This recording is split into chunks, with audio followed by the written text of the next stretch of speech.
this is Rumor, and it has only taken me 4 months to finally follow up on my year with the Ancestral Grimoire. My year with it being last year, 2024.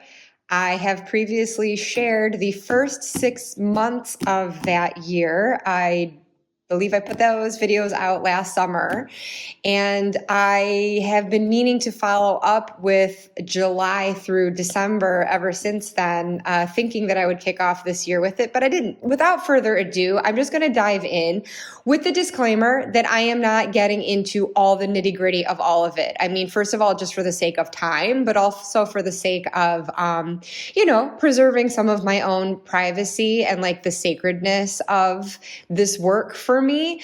But that being said, I am always, as you know, if you follow my channel, willing to get personal. And so there will definitely be things close to the heart that I do ultimately share. I've gathered a sampling of things here to represent different readings and activities that I did. I will still largely be winging it though, as I just kind of flip through month by month the entries in this, my grimoire, which can't even all fit onto the screen because this was my gargantuan book.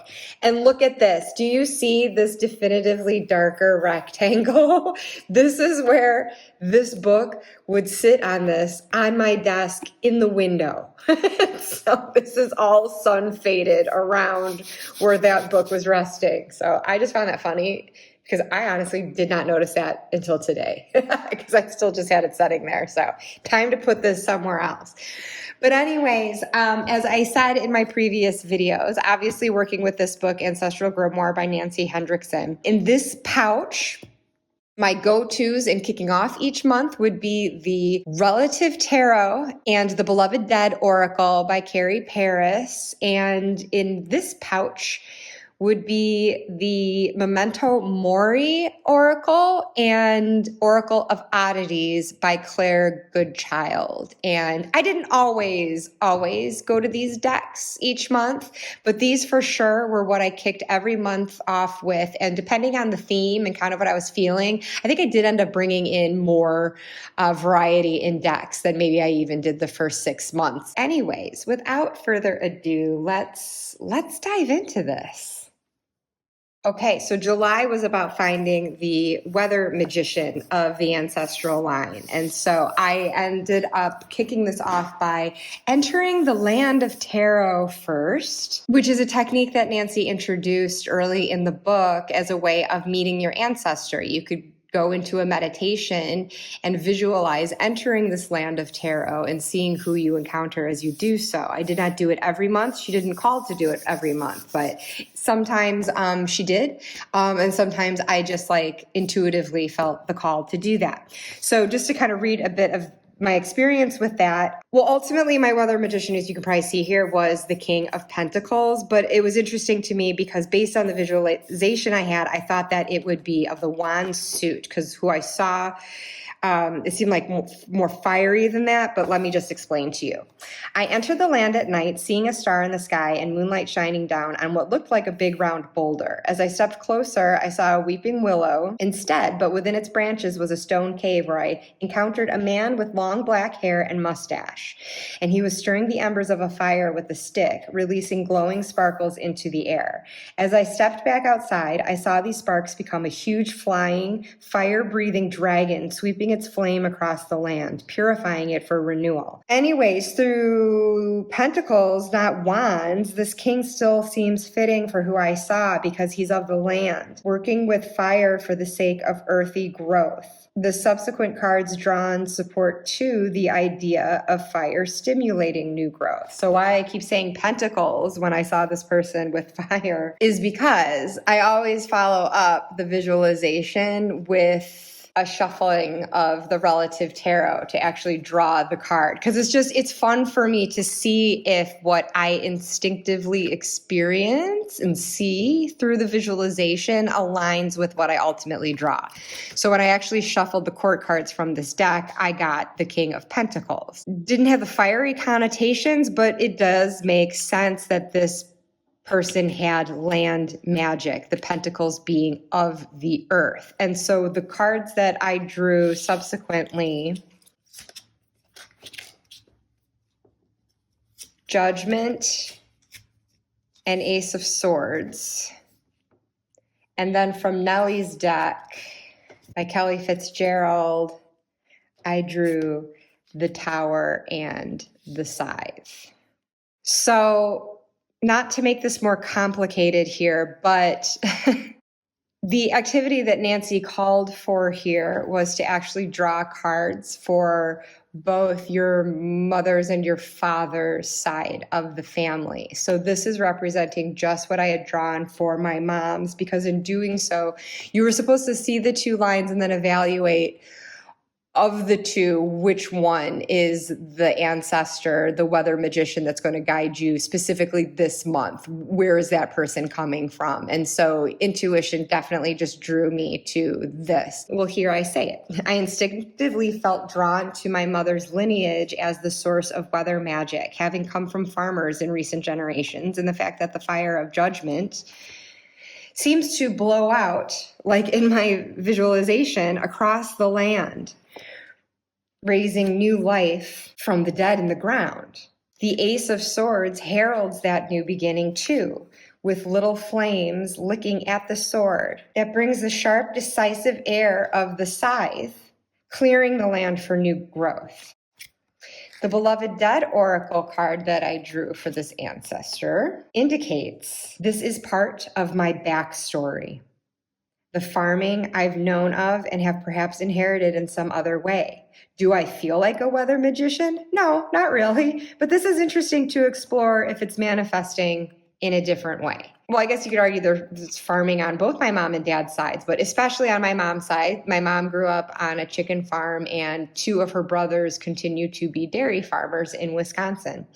So that's definitely a strong part of my lineage. It definitely made sense to me that this weather magician would be coming from my mom's side of the family. And so then that was how I came to decide on that. So again, in my previous videos, I mentioned how key to this practice was a pendulum, and I used a 20-sided die. The book didn't call for that. I just used it as an alternative to determining centuries when this ancestor might have lived. And then the pendulum obviously helping to locate where in the world this person would live and answers to any yes or no question I might have, just to help narrow things down further. So in doing that line of questioning with the die and the pendulum, I found that my weather magician was male.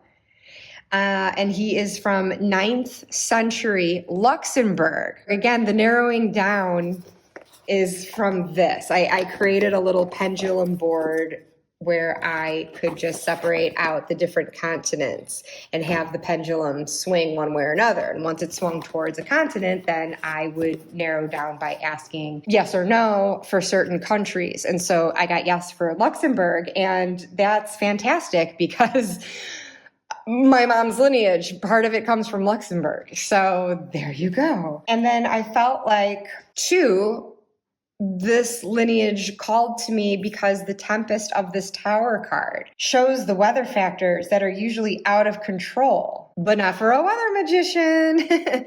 And the Scythe card clearly points to farming. So that whole maternal line now really speaks to this month's theme versus the intellectual guidance that I saw in my paternal line. The most important act of weather magic that my ancestor performed was 9 of Coins. And this is the Carte Postale tarot deck that I also used often through this practice. So from this, I saw earthly abundance using the air to fan the smoke and flames. And I saw this, it almost looked like a pillar of smoke behind this woman, and produce growth from the ash. So altogether, what this was all kind of saying to me was, even though I drew from the earth suit and not fire, I got this picture of that sense of culling that occurs with nature when you need to use fire to burn existing foliage to make room for what's there. The ash can help to nourish the new growth to come from that. And, we often use that as a metaphor, that sense of purification. And so I just had this sense that, yes, this person, Pentacles, worked with the land, but that was a big part of cultivating the land, was the use of fire to burn away and then foster burgeoning new growth. So then when I asked what my weather magic was, let me clear some of this away. I got the Two of Cups. So for me, that was bringing in water, right? And then also from Nolly's deck, I pulled the Teacup and the Ring, as well as Conscientious from the Beloved Dead Oracle, which I interpreted as a conscientious commitment to nurture. And doesn't that fall within the Water Cups realm when it comes to the emotion? The way she's like cleaning up here too made me think of how water, like the fire, is cleansing. Again, just using water instead of fire to nurture something into being, to nurture that growth. So, a little connection that I drew there. And then this is where I fess up that I didn't work as actively with this ancestor in July. But I did remain conscientious of my connection with water and sought to incorporate that into my daily life as I could.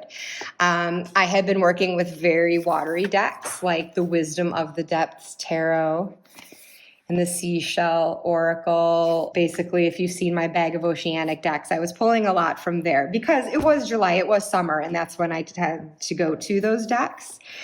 Using my oceanic charms for some charm casting. And then I found myself making a makeshift altar to Yamoya because at my divine feminine area at my altar, I've discussed before how I use this divine feminine oracle when I want to draw a card on a monthly basis for the divine feminine energy I'm to embody through that cycle. And so I had drawn Yamoya, the goddess of all that flows. I am an ocean of creative energy. I give birth to what exists within me. So this is a card that I drew separate from the ancestral practice, but this was the energy at play when I began this. And then when it came time to draw another card, because I say I do it on a monthly basis, but it's not according to the calendar month like this practice was.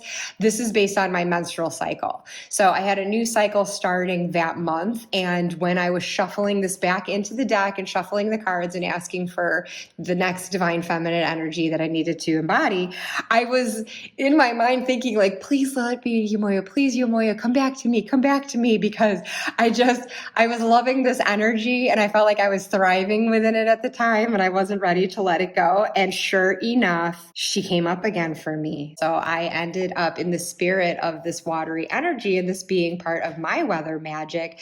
I had made a little altar to her where I didn't just have the card there. I incorporated this little abalone shell. This is a rose quartz sphere, but it just kind of looked like a little pearl. I had another seashell there too that I would fill and refill as necessary with water as an offering. And I would draw from my oceanic decks. I think I was using the Mermaid Tarot and the Whispers of the Ocean Oracle. Is that what it's called?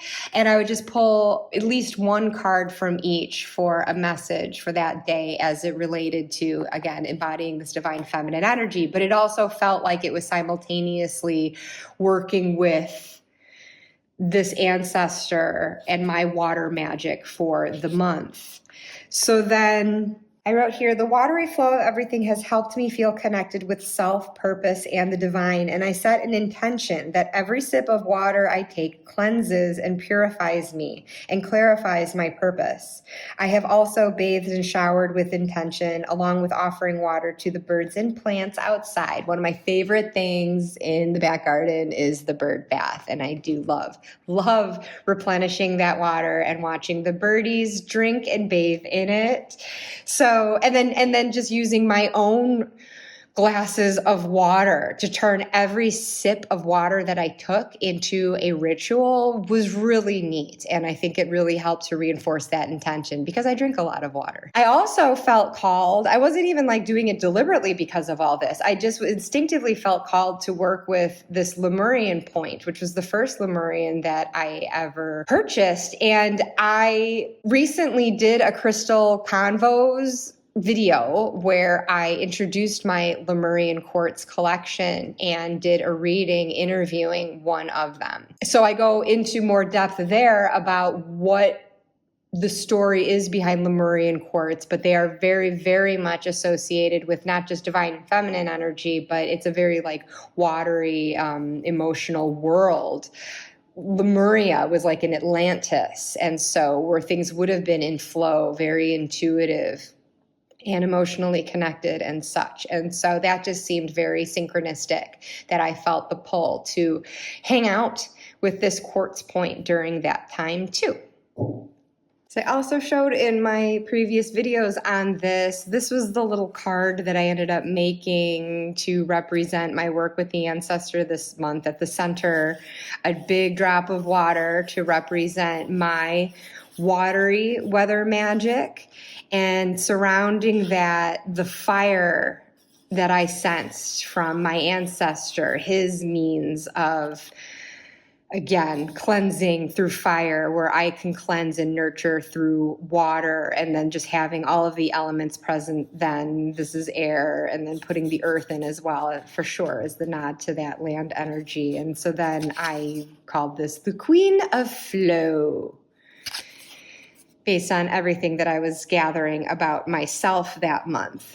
And for the charms, I offered up, just being that this ancestor was one to work with the land, I just had this little pumpkin that just made me think of, harvest. And so that goes with the other charms that I had assigned to my other ancestors. The idea being that if I were to charm cast and one of those comes up, like specifically if I'm charm casting for an ancestor reading, I can kind of see how they're all showing up for me. If I cast it over cards and such, then they can land and deliver whatever message they individually want to for me. So this just gets added to the pot there.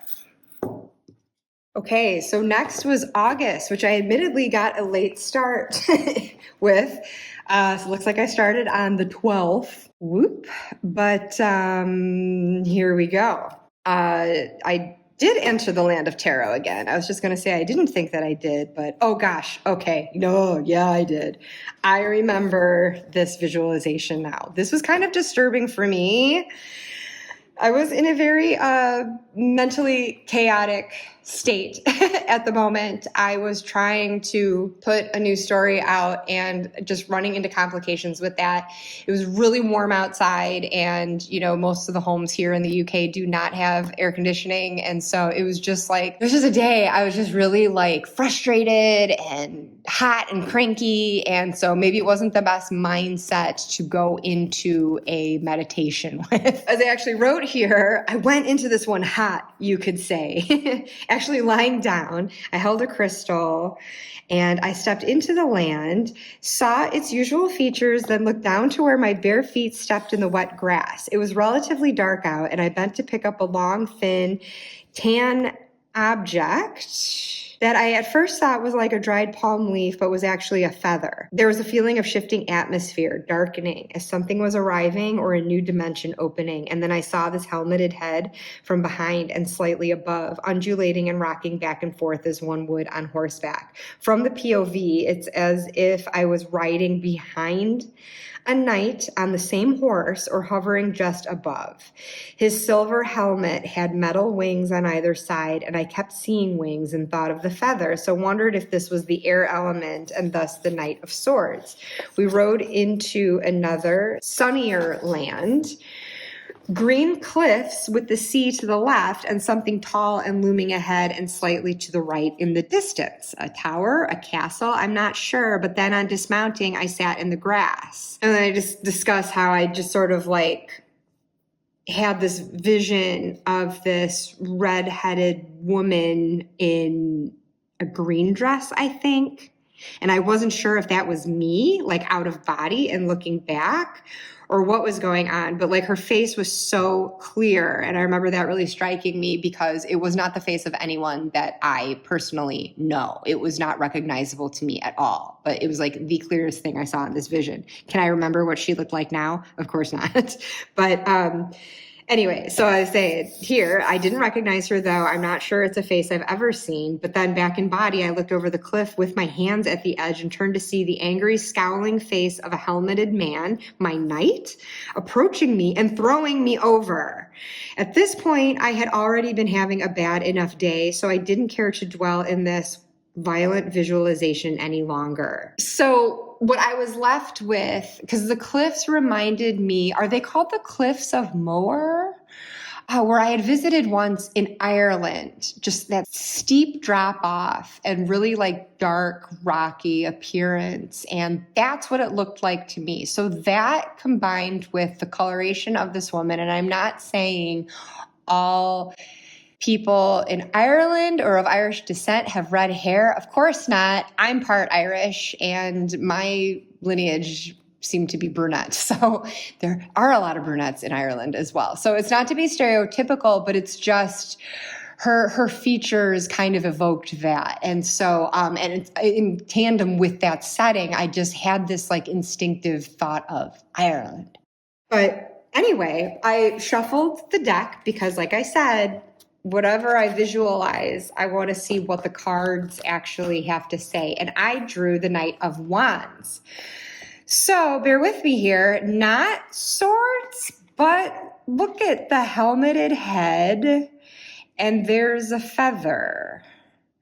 So I thought of how even in like the traditional Rider-Waite-Smith, when you look at the Knight of Wands, the Knight of Swords, you know, they both have a very like active, full of momentum energy. And so they're very similar to one another. And I think that this felt like the right card to me. It was Knight of Wands, and that is who I saw in the visualization. But then it just remained to be seen. Well, wait a minute.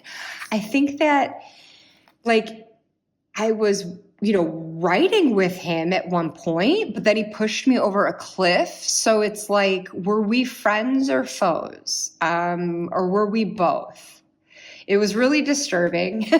I didn't care for this night at the outset. It took me a while to work my way into this month working with this person who, through the pendulum and the 20-sided die, I determined was male, presenting to me in shadow.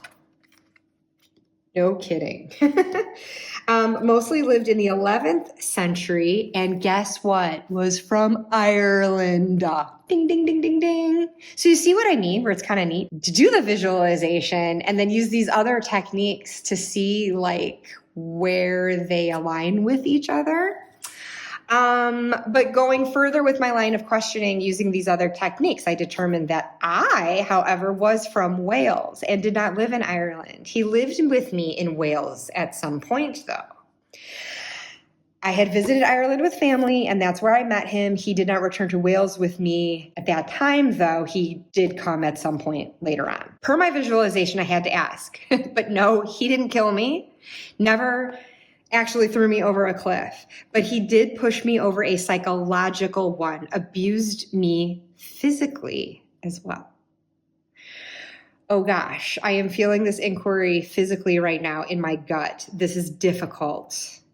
Though I'd thought the wings on the helmet meant air or swords in my meditation, I see the plumes in the Knight of Wands helmet, and he did ride with the swiftness of the Knight of Swords. So I see how I got those two confused. No doubt, though, the aggression I later saw was that of a reversed Knight of Wands.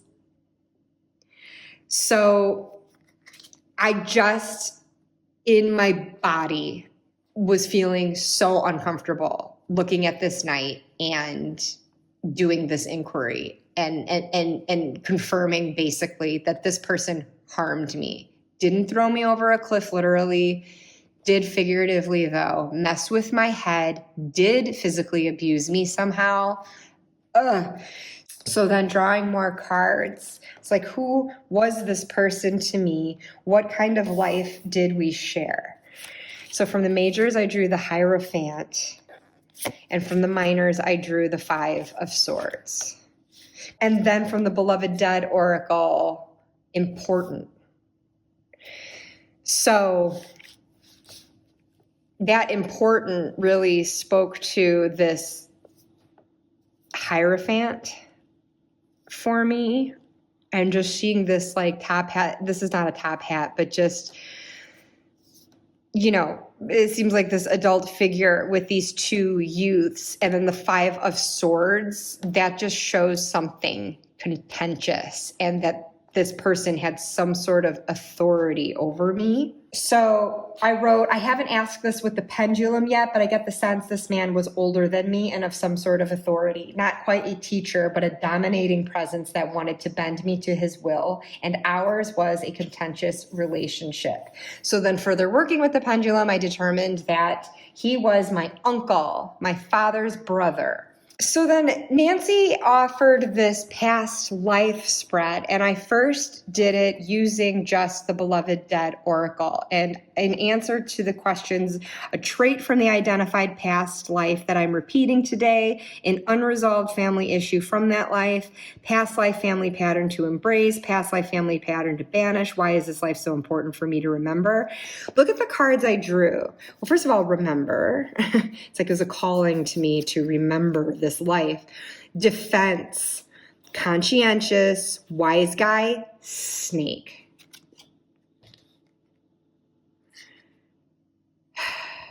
And as I shuffled, driver flew out, and onto the three previous cards I'd drawn for my ancestor, which would have been these, laying at the table as well. So this guy was in the driver's seat. Why is this life so important for me to remember it? Because he was a snake. And so what I have to be on guard then with is how this factors into my current life. And so this month, I must say, was fascinating because this was so dramatic. And it was like, oh my God, you know, this is what's most importantly like driving something in my life right now, and something to really be aware of. I won't get into further details of that reading because going through the month, things started to gel, like as reading layered on reading. I started to get a clearer picture and kind of knew additional questions to ask. And so at some point I'll share the entry where I just start to bring things more together. But in the meantime, I had also done that reading then with the Carte Postale Tarot. And it was interesting to see the Hierophant came up again as a past life family pattern to embrace. So it's almost like this could be a positive trait. This person in my life could be a good teacher, a good influence. It's just in this past life, this person abused that authority, was too domineering with it. So again, in shadow, I think just like the knight was, can pretty much see it like that. And I think he fancied himself as quite important. And look at the two top hats. Oh, God. So not helping me feel much better about this night. It really got to where like day by day, I was like, oh, I don't want to do this. I don't want to deal with him because that's basically who I'm communicating with to do this. Oh my gosh. Well, I also drew from the Southern Gothic Oracle here, Hellhound, cruelty, deep fears. So everything here was just really like painful. Three of Swords. I just saw this comment that I wrote down here that the wise guy from the previous reading, he caused pain, heartache, mental trauma. It's gotten into my head, impacted my drive to work and succeed, maybe. The importance of remembering this is gaining perspective on who is duplicitous and to not be so impulsive with tempting yet questionable motivations. The three majors emphasize this life's importance, how strongly I'm repeating traits from it. Yeah, because I had gotten the Star, the Hierophant, and the Hanging one. I need to embrace what was good about it, learn from what I can remember. So that's my big takeaway here. Remember, be conscientious, beware the snake. And you guys, again, if you've been following my videos lately, this is my personal year of the snake. I showed this card and I mentioned that it had come up for me during this ancestral work in my discussion of what the snake symbol might mean for me this year. So reading through this again, I was like, oh, this is potentially why it's appeared for me this year, because this has impacted my mindset. I need to work on how Three of Swords is blocking Eight of Coins, the defense against the wise guy.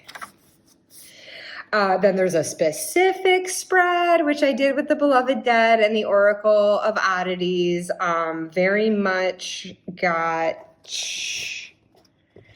involved. It's a lot of cards involved, so I'm not going to get into it all. But when I was shuffling from the Beloved Dead, the first card to fly out to me, just as I was thinking, I don't want to work with this guy. I don't want to deal with him. I don't want to remember him. This card flew out.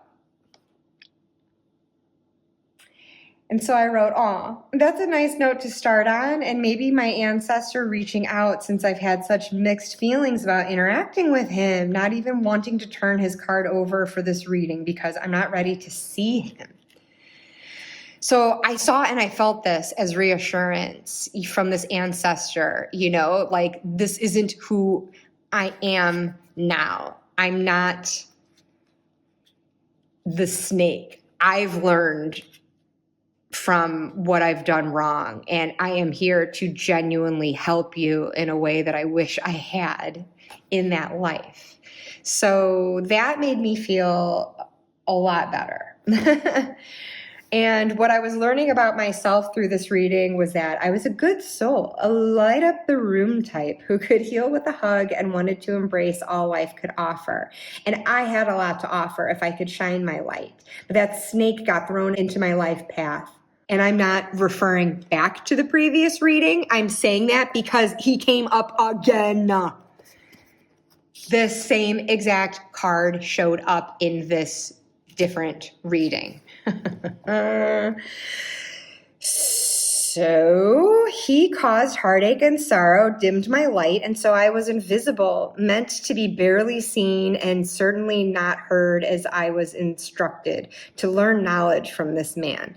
I learned self-sovereignty, though, that life could improve if I held my own, remembered who I am and what I'm capable of. But so much was unfair in the absence of harmony and empathy.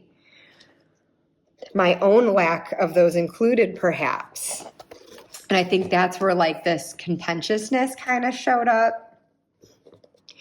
I succeeded, though. It was when I could break through and command attention with my talent, my capacity for imagination. And maybe it was only in my imagination that I could see myself as I dreamed I could be. It's beautiful seeing attention, which was the key word, next to invisible. Right? Because I felt that this guy tried to make me invisible. He would not see me. But then somehow I managed to command attention. Imagination next to knowledge. This Hierophant that might have been too strict with me, but I had my imagination to enhance whatever I learned. It wasn't just, memorizing and spitting out facts. I had that own interior life.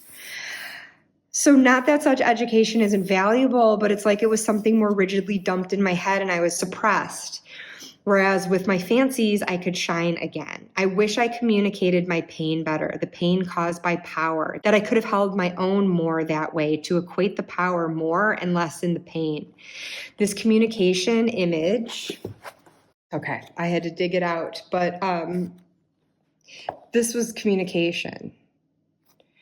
And just thinking of that, with the Five of Swords, particularly with this, it's not like where you see the guys battling it out like Five of Wands, but there has been some sort of battle in the traditional imagery, right? And like a hollow victory was attained. And I just seemed like the kind of hollow victory that this snake probably achieved in overpowering me again and again and again. And this just kind of told me that like we had issues with our communication. It was contentious. That's the word. I keep repeating it because that is just the word that kept coming to my head about what the dynamic of this relationship was like. And I think that I was constantly being attacked verbally and then maybe ultimately physically. And that's what it sounded like. I don't know exactly how, but I wish I'd had more constructive interaction instead of all that defensiveness and lashing out. So this is where I got the sense that maybe I was acting in shadow too. I was a person who could shine, but under the influence of someone like this, I maybe wasn't rising above the situation as well as I could have and just joining in, duking it out. And so maybe I did stand up for myself sometimes, but maybe not in the most constructive way. And then if I did lash back, then maybe that's where I got a lashing, maybe figuratively, but also literally. I don't know. Past life me encourages wholesomeness to me, health and robustness, fueled by self-sovereignty and satisfaction, driven by my solar plexus chakra. I had drawn this accompanying card from the Oracle of Oddities. I have the ability to foster and channel this energy, this creativity, this zest for life, and going after what I want to reap a bountiful harvest. And I forgot to mention how when the snake showed up again, the accompanying card I had drawn with that was sorrow. So there was just that message again, like with the Three of Swords from the earlier reading. Like this guy just caused so much pain and sorrow in my life. It sucks. And it did. It just really made me think like, gosh, how is this factoring into my life right now? So then this is where things got like real complicated. I was layering more cards.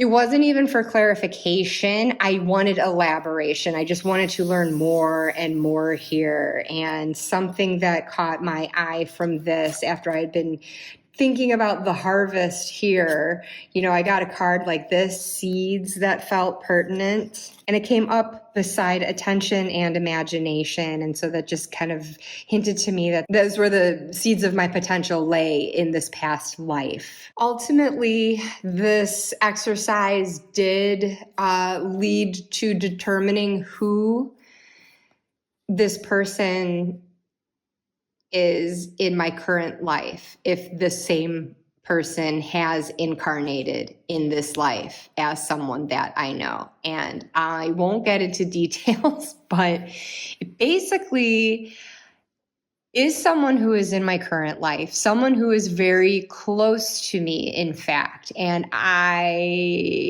again, I won't get into it, but it is someone who is in my family. And it was very interesting timing to me that this would all come up, because the previous month I had just had pretty notable conflict with this person. It's not something that plays out in day to day. This is someone I love so much and who loves me so much. And for the most part, our communication with each other is very loving and constructive. But we did happen to have a blowout not too long before this all came about. And so I was feeling so bad about it because that's not our usual pattern with each other. And I regretted that I couldn't keep my temperament down better than I did, maybe keep some words from stinging better than I did. But I overall felt like I did well. Like I don't think that I was mean, but there's no question, like I could have kept the heat level down on it a bit because I do get very defensive, which I can see past life me was too. So I can appreciate how these patterns repeat, but I feel like the sense of conflict is a bit more subtle because this person is a positive role model. This person has been a positive guide for me. This person is not a snake. This person is not a Knight of Wands in shadow.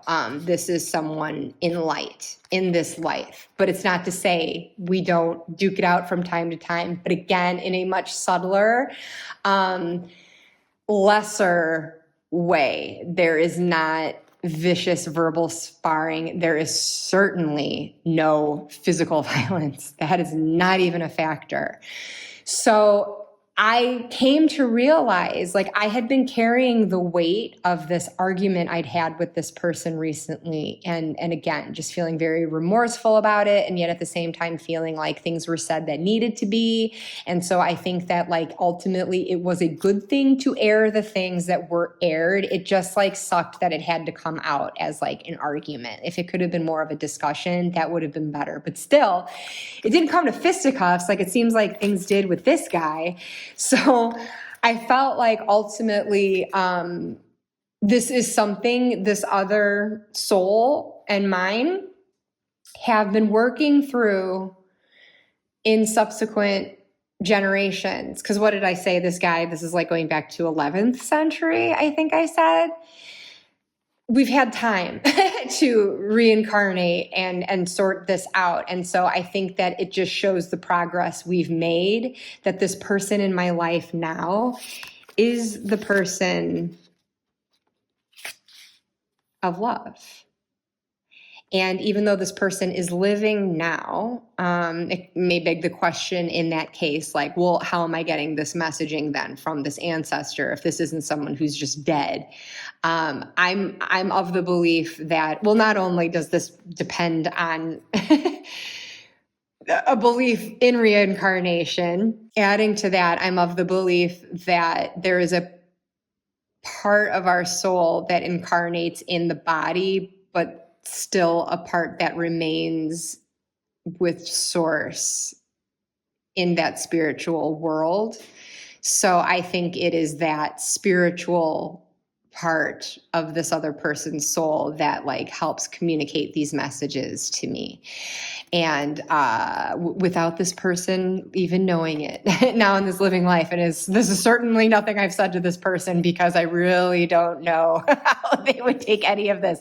I don't know how you're taking this, honestly. I'm presenting some kind of, like, well, really personal, but also some kind of weird concepts that I don't know where any of you stand with this sort of thing, but I've opened my mind up to it just for the sake of playing this practice out and just seeing what I learn. And, I don't know for sure what I think. When I say I believe something, I mean, that's like today. That could change some other day. But I guess in the framework of that spiritual perspective that I am leaning into more and more these days, that's how it's come to make sense to me. I tried to find out more about the past life and didn't really dig up a lot of historical specifics other than the 11th century would have been the time of the Norman conquest. I don't think that necessarily had any relevance to the matters at hand here, but just for some sort of context, I pulled out the pendulum and further learned that I had lost my mother at an early age, and my father, who was a laborer,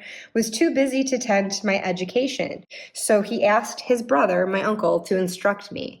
My father, like my uncle, was from Ireland originally. My uncle was a man of more status and wealth, though, and he didn't move to Wales for me. I don't know why he did. Seems maybe some other circumstance brought him over and he remained. Possibly had to. it's complicated is the sense I get. So I don't know what brought my uncle to Wales from Ireland and why he stayed there. It wasn't because of me, but then while he was there, my father had made the request for him to like educate me. And though my uncle accepted it for the sake of helping family, he resented it, and being in Wales did nothing to further his prospects. I was not a difficult pupil for him, but he lost patience with me, which is why he sometimes hit me. In addition to my studies, he instructed me in religion. Fitting for the Hierophant, huh? What I thought was neat, though, towards the end of the month was a bind rune exercise that Nancy suggested. So for me, to protect my family and myself, as well as celebrate progress my ancestor and I have made together through our past and present lives, I chose Wunyo for joy, Yera for the harvest, and Iwaz for strength. And I came up with a combined rune that features all of those, which actually shows in the card that I made for this month's ancestor. If you can make out the thick black lines, here is Wunyo. This is Yera. And then Iwaz is here.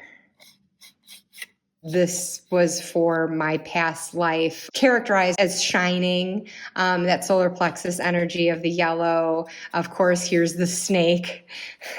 So then a final reading that I did with this was a past life gift from my ancestor, intending to just draw one card for that, after offering my gratitude ultimately to this ancestor who became greatly dearer to me as this process went on. I looked at things in a whole new light, and I was able to find forgiveness in my heart and feel gratitude for the work that's been done between then and now, that I can celebrate the wonderful relationship with this soul that I do now in this life. So after offering my gratitude for that, I shuffled the deck for my ancestor's gift to me to aid me on my journey. And first, the water element flew out, because in this deck, there are 4 cards for each of the 4 elements. So this is just straight up water. In this, I saw flow through the stormier times, but also love. Remember? Love. In its purest, most powerful form, even stronger to me than the Ace of Cups would have been. You know what I mean? To come through the water card versus just the Ace of Cups. Like, this is even more powerful to me. And I believe it's that love shared with my ancestor's soul and incarnation in this life that helps us weather anything. I still wanted to draw a card manually for good measure, though.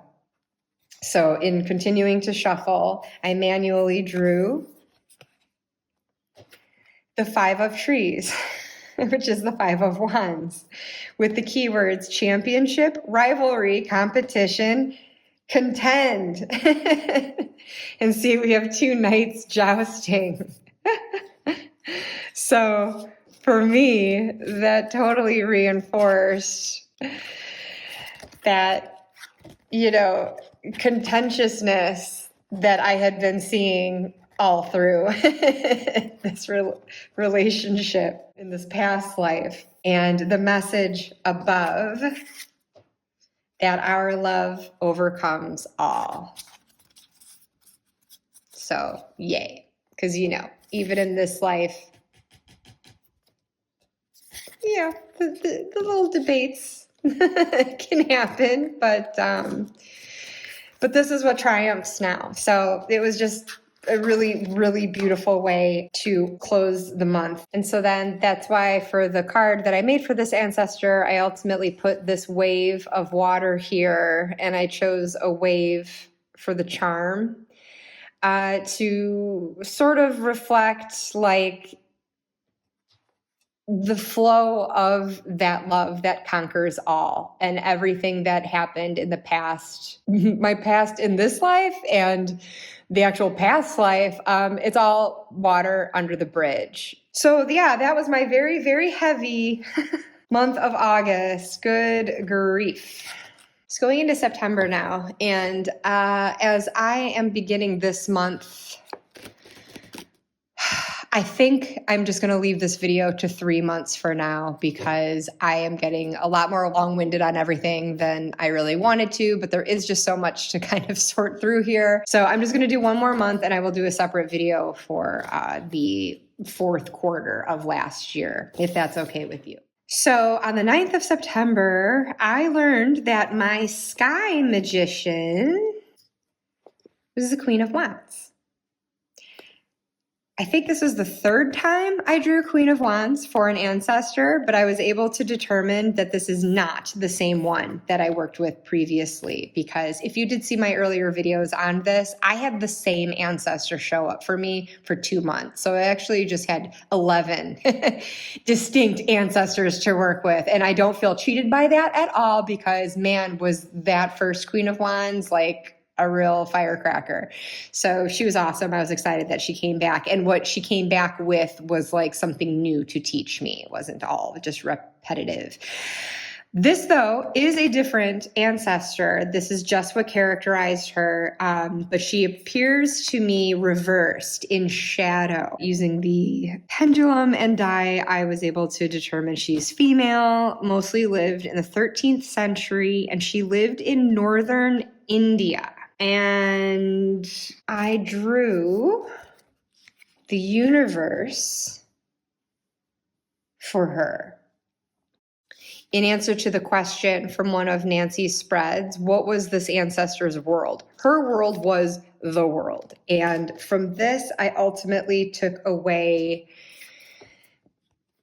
cosmos is what I saw. I very early on got a sense of like astronomy with this ancestor, which obviously I dove into more deeply from there. But then I did this spread with 2 different decks. I used the Relative Tarot, but then I was also using Carte Postale. So this ancestor's karmic influence on me is 5 of Cups. So somehow, some way, she's related to my grief and my intergenerational sky magic inheritance from this sky magician. I drew the King of Cups. And speaking of grief, and I swear, you guys, I really don't want to get into it all again. Now you've heard me talk about it enough, but I mean, the King of Cups is my dad's signifier card. So I was just wondering, like, oh, was this, connected with that?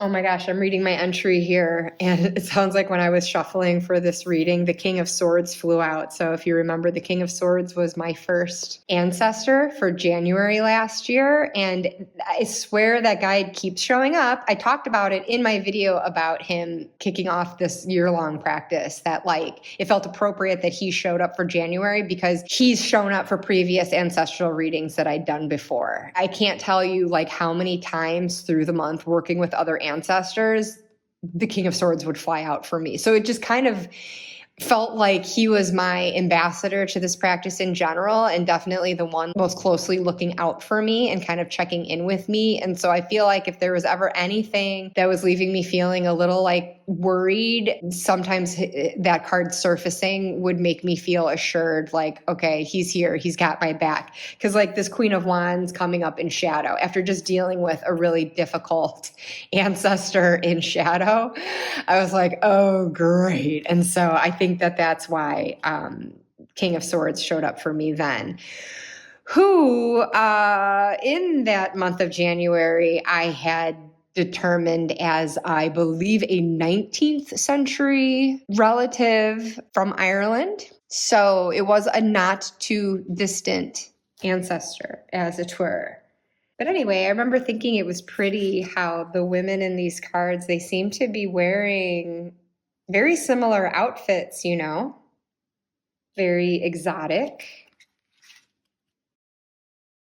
So as I proceeded to just kind of process through my journal entry, I was questioning, was her world indeed the universe? And I guess that's where I got that cosmic sense, because it's not called the world here. It's actually called the universe. And so that is probably what planted that idea in my head. So I was wondering, like, all about celestial observation and magic. So then this had me thinking my intergenerational sky magic came through my father's influence, perhaps. He and his binoculars taught me about the night sky and got me interested in astronomy.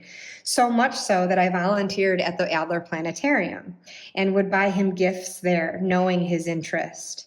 Like this, for example, which my mom gave to me when she was going through his stuff. This was something I bought at the gift shop at the Adler well over 20 years ago. It will come back into play a bit later. So then I wrote, well, I have a lot to think through about this. I am sitting with yesterday's reading and expanding on it with more pendulum inquiry and cards. Through the pendulum, I've learned that she was not part of the Delhi Sultanate that kicked off in 13th century India. So that's a thing about this practice, you guys. It's so fascinating just learning the history.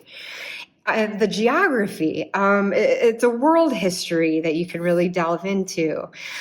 She was not part of a harem, which I asked. I couldn't help it, because when I saw these outfits, I was like, was she in a harem? A sultanate? Was she in the sultan's harem? What's going on? But no, she wasn't. I also determined that she wasn't religious. She was neither Hindu nor Muslim. She looked to science and the stars for the answers as an astronomer, working with tools like the celestial sphere and the astrolabe, which I happen to know about from my work at the Adler Planetarium. She believed in magic, though, and worked with the lunar cycles. So there was another card that I drew from that previous reading, because this person is the sky magician. So there's a card that you draw to determine what solar or lunar symbols you can create to honor this ancestor. So I had drawn from carte postale the 8 of Swords, but I wasn't necessarily looking to that. I was looking to something in this imagery that could connect to that.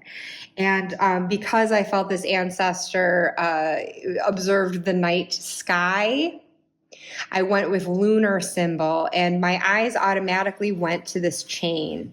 So I remember mulling over, what about this chain could connect to some sort of lunar imagery for me? With a chain, it's what links us to each other and connects the whole universe, among other things, perhaps.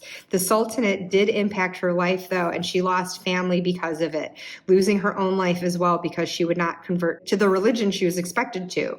She did not believe in a god and suffered much grief because of these unfolding events, but she would look to the sky for perspective on what it all means.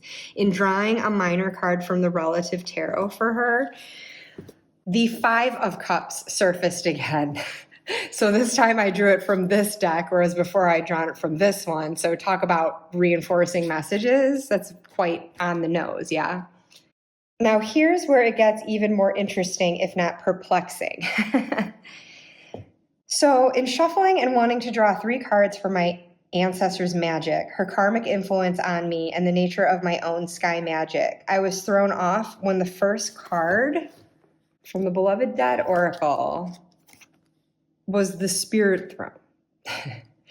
Because in this deck, that's like the invitation. You set this card out to invite someone to sit in the throne. It doesn't generally carry a message in and of itself. So I wasn't sure if it was signaling like someone was wanting to come through and like asking for that invitation. And if you've ever heard me talk about this deck before, you know that this is not the first time this has happened to me. This is what happens with this deck. So then I drew again to see like, who's coming through? Is it this ancestor? Who is it? And I drew visitation. So it's like, well, holy crap. Talk about confirmation that like, yep, knock, knock, knock. There's someone here as I'm doing this reading that wants to visit me. And I was doing this at night in the dark to the light of my little battery lit candles. And I was a bit freaked. I can't lie. So I wasn't sure what to think of that. I was a little nervous if it was this ancestor, because if she's coming in shadow, like, did she, was this a benevolent presence or not? Again, very, very wary as a result of that Knight of Wands in shadow that came for me the previous month. And so I didn't really explore that too much further, other than to ask the pendulum if I was safe. And evidently I was. But then I proceeded to draw cards for my own sky magic. And I drew compass. Remember this? It's a compass. Also a sundial, the shadow cast by this string can help for telling the time, but there is a compass at its center. So I thought, that's kind of neat. This seems to be connecting me so far to my dad, because my dad he had binoculars, and anytime there was a lunar eclipse, he was outside with his binoculars and his video camera, and looking at the night sky was something that we did a lot together and talked about. We had a shared interest in astronomy. And so it was compelling for me then to find where I had stored this away and to keep it out with these ancestors cards at my tarot table as I was going through this process. Just with that sense that this is my inherited sky magic, inherited via my dad possibly. So, as I loved doing during this practice, I would sometimes do readings over again with other decks just to supplement. And so I had pulled Nellie's deck out again. And first of all, a card that flew out, King of Cups. King of Cups, my dad's signifier, okay? I also really loved Kelly Fitzgerald's image on here with roots tying this all to ancestry. That was just so freaking beautiful. So there's King of Cups, King of Cups, King of Cups. Get the moon. Talk about lunar, justice, mirror, compass, the wheel, and the lily. And I had drawn them in pairs, as you can roughly see from my illustration here, how I set them beside, the karmic influence, what karmic healing my ancestor needed, my sky magic, and that was how I put them in pairs. And as I was going through, and I was reading Kelly's guidebook too, to kind of work through the Lenormand aspect of it, because as I always say, I suck at Lenormand. I got balance as a word that just kept coming through. Maintaining balance by staying centered through life's ups and downs. More balance in staying the course through communication with others. Reflecting the truth and seeing beauty after loss. Karmic balance in finding truth through objectivity versus emotion to see through the dark. I mean, there were 3 8s that popped up, which is my life path number. I've seen 2 compasses now. And then the moon, once again, that lunar image. As I'm still thinking through at this point, what lunar imagery to pull from this card. And then just that idea of balance, because the next activity in the book was about the equinox and being that time of equal balance between light and dark. So then there was going to be an equinox reading about balance. So it was just very, synchronistic. And I, at some point in this process, drew another beloved dead card as a message from this ancestor for me, as I was starting to feel a bit better about her and less threatened. And I got love again. And I felt that once again was that reassurance, no, this person's coming in shadow so that I can learn from what put them in that place. And it doesn't necessarily mean that this person was malevolent. I think from the details that I was unearthing through the pendulum, whether this stuff is true or not, I'm just more interested in the story of it. I'm not looking to find out if any of this is factually true or not. It paints a picture for me. It gives me a sense of like the energies, what we're working with here. And so to learn about the trials and tribulations of her life, it didn't seem like it was anything malevolent that she was responsible for. I think she was just, it's a blocked energy because she just had to undergo so much strife in life that led to this Five of Cups. Again, another recurring card. So you can see here where these patterns just really come about pretty obviously, I think, when you do something like this enough. And so I really was feeling in flow this month with this practice for sure. And to get this was just a lovely reassurance, especially with everything like seeming to kind of connect with my dad, this past ancestor, trying to help me learn from lessons of that time, because that grief then can connect to my grief now that also relates to him. It was just pretty poignant to me. And so that was kind of how I tended to look at it throughout the rest of the month, just with all of the synchronicities that were happening. And as I was doing these readings, I just remember feeling very like kind of heavy and drained too.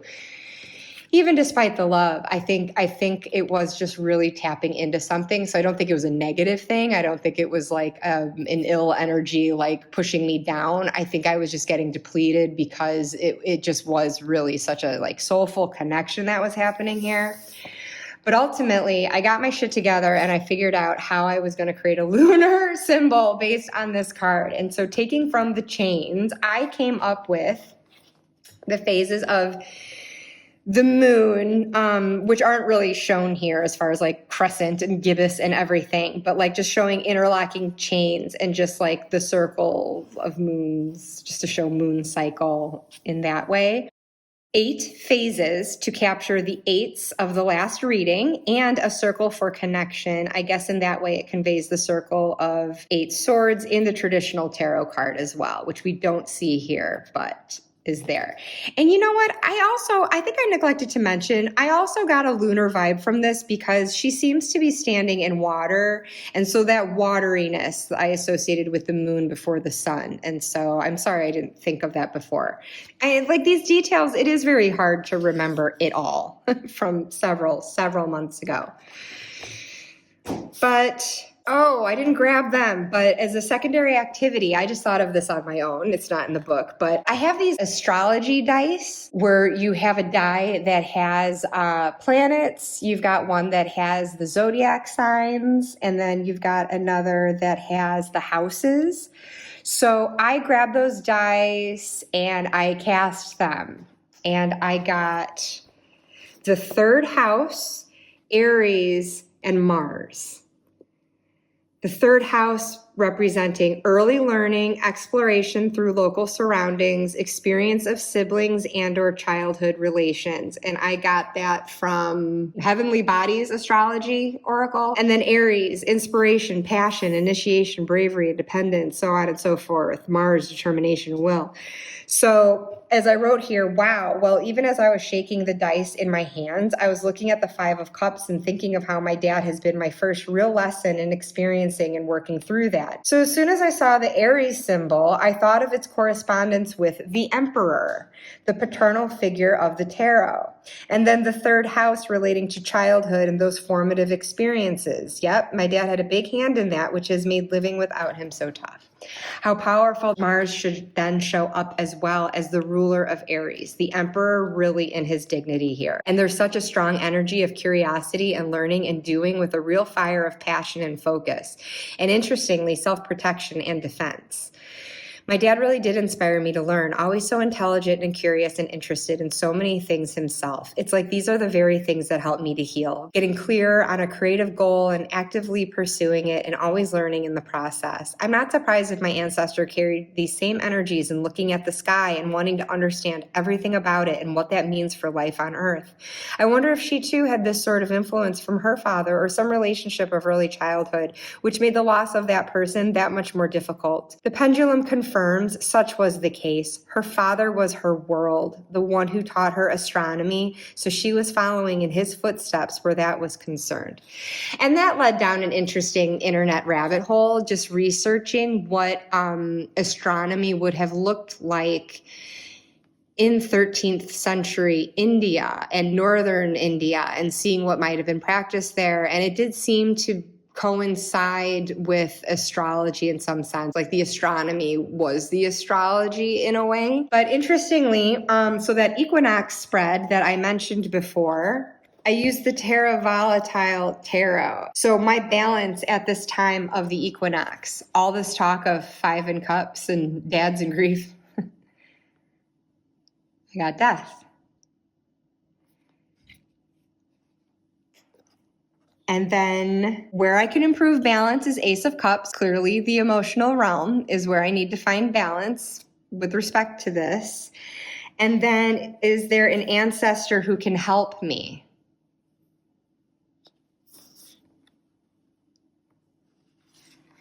Look familiar.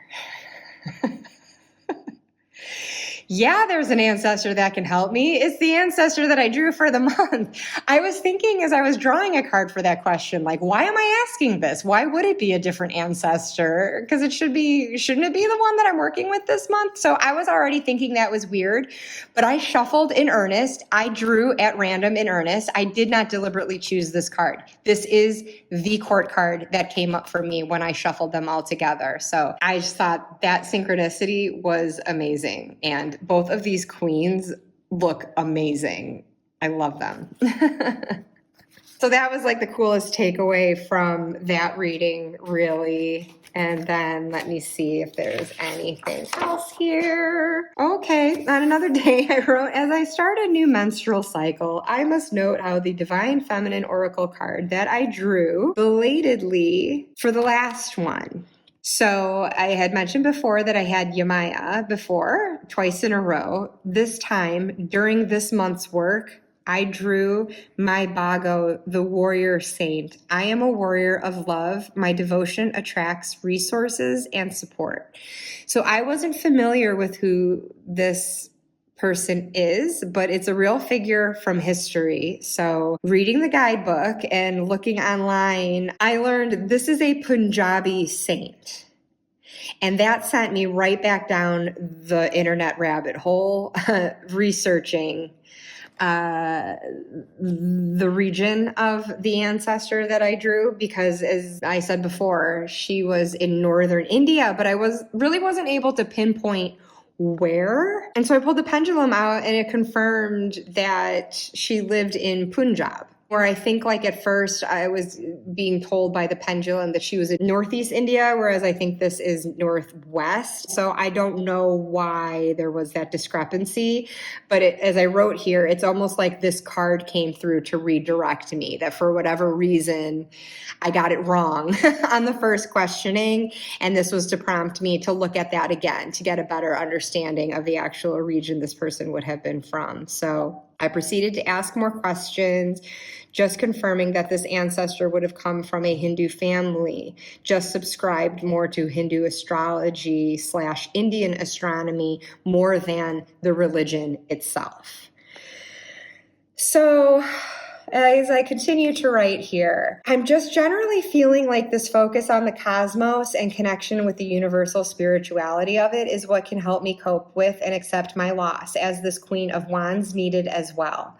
We are warriors of love and loved hard. So we've got the warrior saint here beside, I think the Queen of Wands is a real warrior woman herself.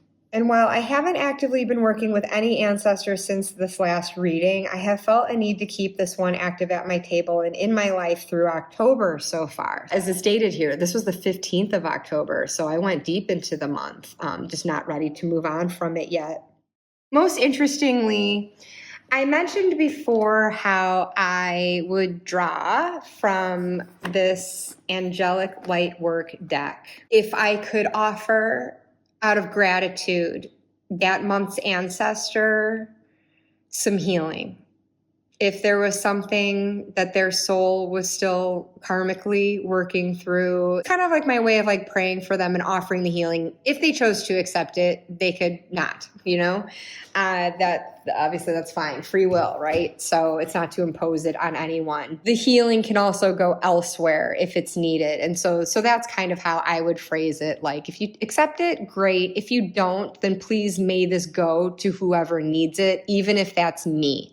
And very often I found that it did relate to me. It was definitely some healing that I could use. So anyways, long story short, for this particular ancestor, after everything that I've told you about how this month played out, the card that I drew after shuffling the cards was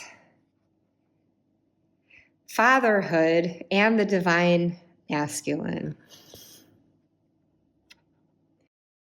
This was my card with the compass pointing to the North Star. I know I was drawing 5 cups, but I ended up putting 6, I think, for that nod to that sort of childhood nostalgia that can be connoted by the 6 of cups, which seemed very tied in with this, especially that 3rd house, that early childhood, to keep it also nodding to these 5 of cups that recurred for me. Showing 3 cups full, 3 empty, but then there's the balance, 3 and 3. So the balance, that was definitely a theme through this time, being the time of the autumnal equinox. So yeah, that was Queen of Stars. And my charm, of course, is the compass. So as I said, I'm going to stop it there, covering the 3rd quarter of my work last year with the Ancestral Grimoire, and I will follow up with the final months. I don't think it'll be as long-winded because I don't think that those remaining months hit as hard as the ones this time around did. So pardon my long-windedness, and this is not even the half of it. But you can see how it gets complicated, right? There was more readings, more unpacking to be had, more insights, more revelations, but those are definitely the highlights. Thank you so much, and please let me know in the comments if you have an ancestral practice and what you might do for that, and anything else that you are keen to share or ask me about mine. I would love to hear about it. So until next time, bye-bye.